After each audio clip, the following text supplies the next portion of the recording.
खैरियत से होंगे। दोस्तों, जैसा कि आपको मालूम है कि दारुल उलूम हक्कानिया में बम ब्लास्ट हुआ है और उसमें बज़ाहिर ये मालूम होता है कि दारुल उलूम हक्कानिया के मौलाना हामिदुल हक साहब शहीद हुए हैं। इसके साथ और 4 बंदे जो हैं वो भी शहादत के मर्तबे पर फाइज हुए हैं और इसके साथ साथ 20 के करीब लोग जो हैं वो शदीद ज़ख्मी हैं। बताया ये भी जा रहा है कि हक्कानी साहब के जो फर्जंद हैं वो भी इसमें शदीद ज़ख्मी है और IG खैबर पख्तूनख्वा का ये कहना है कि ये बज़ाहिर मालूम होता है कि इसमें हामिदुल हक ही टारगेट थे और उसको इसमें शहीद कर दिया गया है।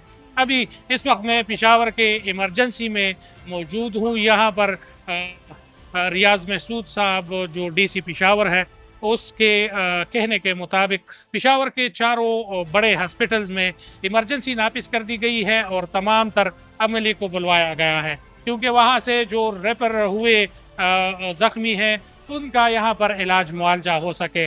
इसके साथ साथ ये भी बताया जा रहा है कि नौशहरा में जो है तमाम हॉस्पिटल्स में इमरजेंसी नाफिज कर दी गई है और हालात जो है वो अभी काबू में आए हैं। इसके साथ साथ 2018 में JOI सीन के सरबराह मौलाना समीउल हक को भी नामालूम अपराध ने इस्लामाबाद में शहीद किया गया था, जो कि अभी तक उसके जो कातिल है वो गिरफ्तार ना हो सके और अभी दारुल उलूम हक्कानिया जो है वो टारगेट किया गया है और उसमें जो दारुल उलूम हक्कानिया के सरबराह है और JOI सीन के सरबराह है मौलाना हामिदुल हक साहब वो शहीद हुए हैं। उनके जो फर्जंद हैं वो शदीद ज़ख्मी हैं और इसके साथ साथ अगर रेस्क्यू के हवाले से बात करें तो 1122 के अहलकार वहाँ पर मौजूद है। मेडिकल टीमें भिजवाई गई है उनके तरफ से।